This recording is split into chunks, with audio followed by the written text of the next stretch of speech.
Hello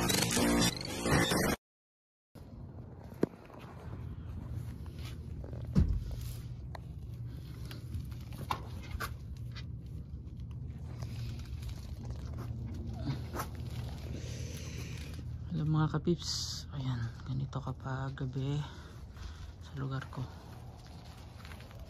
Super tahimik. Daan lang ako kasi madulas. Ayan. Ayan. May decoration din sila. Diba? Ayan. Dito ako dati nakatira. Hotel.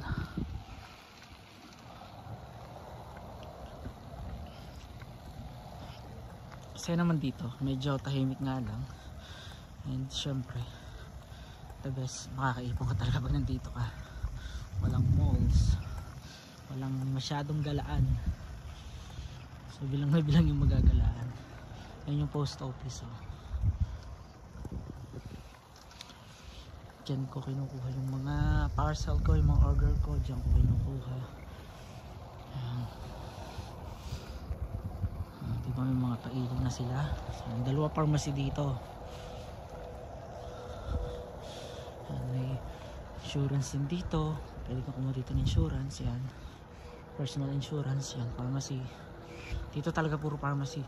Kasi lahat ng paninda nila puro related sa medicines. Tapos yan. Papi's Parcel. Diyan ko dati kinuha yung pan ko. Yung in-order ko na winter jacket yung pinuha. Ganda o. Diba? Ha? May bakery din dito. Almost complete. Mall lang talaga yung wala. Medyo dandahan ako ng pagpapatakbo kasi madalas yung daan. Nadulas na ako last time. Kakatakot. May aso dito kaya dandahan dito. Ganda ng kon dito.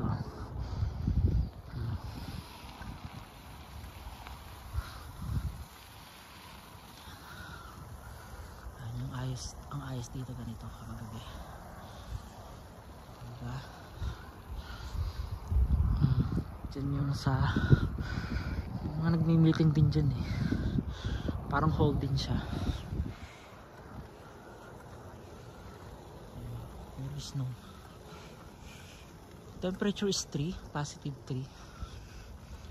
Pero syempre gawa ng snow, malamig. Kita niyo yung daan oh. Yung blocks na yun medyo delikado.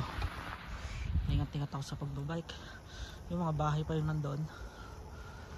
Next time natin puntahan kasi dadaan ako yung kay Naninang Jo. Nag-withdraw lang ako ng pera. Kasi nagpabili ako sa kanila kanina. Nagpunta sila ng city. Hindi na ako sumama kasi maglalaba ako. Naglaba ako kanina. Madaming ginawa. Linis ang bahay. Ayan. Linis na ako. Naglakad dito. Tapos yan. Electricity naman dito yan. Parang Batelec sa atin or Meralco. Sa amin Batelec.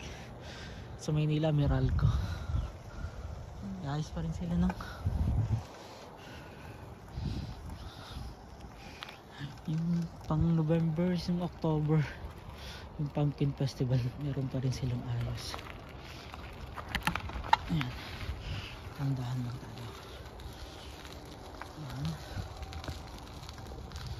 So ganito nakatahimik. Alas 4 ng hapon, madilim na. Kasi madilim. So siguro kaya yung iba nagsasuffer from depression kasi hindi sila sanay sa probinsyang buhay, hindi tahimik talaga. Lalo kung iba galing ng Middle East or Dubai, especially Dubai kasi ito na nga yung country nila open na, so madami ng mga businesses, tourist spot. To going to police station. Ayan, hindi ko paggabi dito. Ito masarap mag-drive. Walang traffic. Ito masarap mag-araw tayo mag-drive. Dati meron daw ditong driving center, kaso lumipat sila. Nung dating ko nakalipat na sila sa Mira dati. So every time na yung gusto mag-take ng driving exam, doon na sila kukuha. Pati yung road test, diba rin?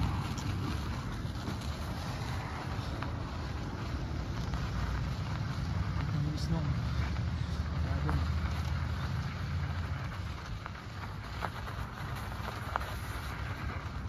Diretso ko na kinaninang dito.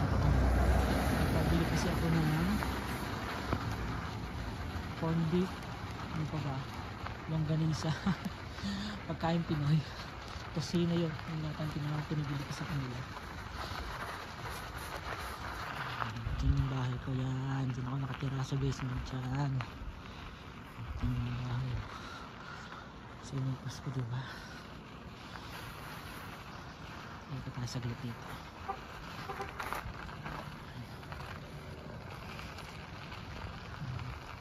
Daan pa lang tayo saglit. Ganito kapag gabi.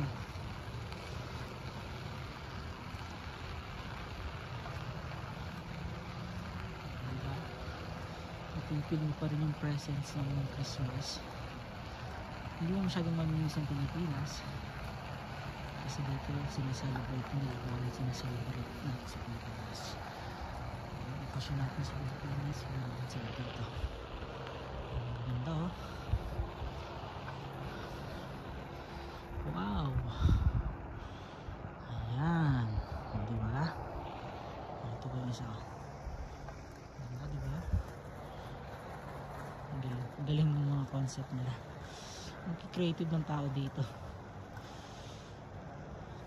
May mga event dito, may mga kung talaga ganda.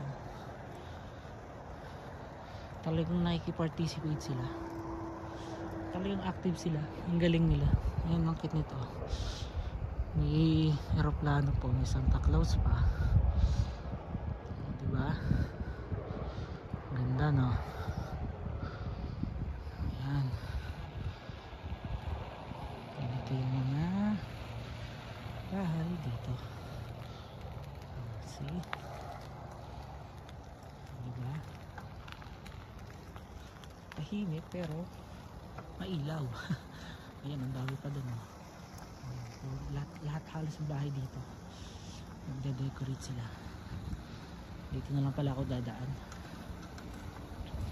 Grabe, alas 9 nagbablog. Tapos 9:30 na nga eh.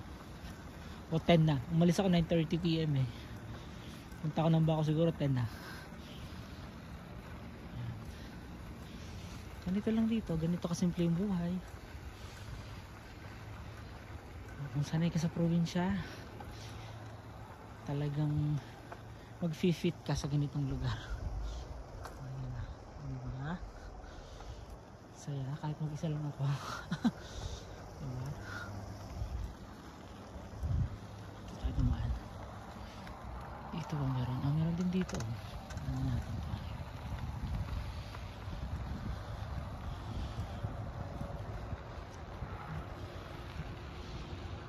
Tahimik sila dito. Walang mga nightlife, walang ganon. Dun sa hotel ko dati tinutulak inaamo.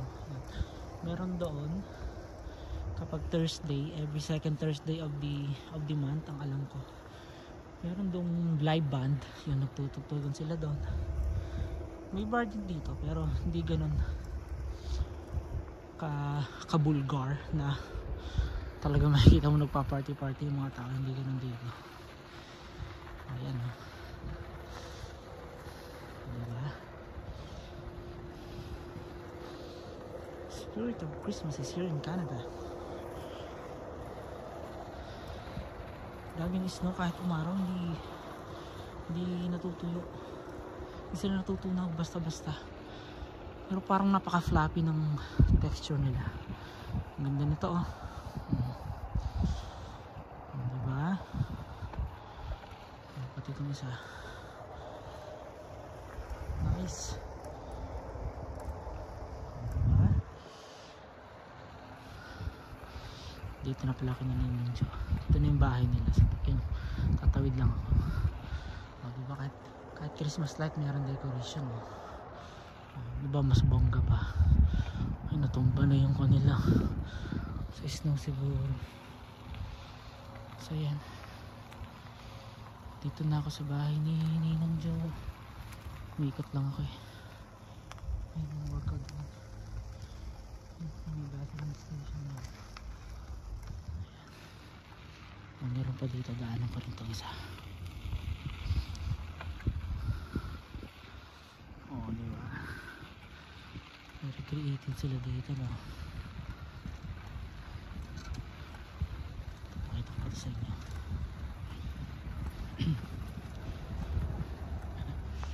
Tinaymin ko talaga ng gabi para makita nyo yung mga decorations sa mga bahay dito kapag gabi. Ayan. Ganda nito.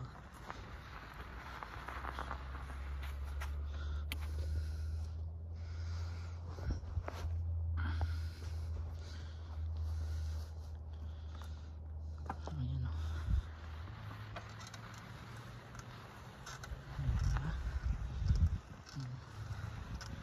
May isa pa. May deer. May Santa Claus. Wow. Ang ganda oh. Nice house. Nice. Huwag na ako. Nakakalayo na ako.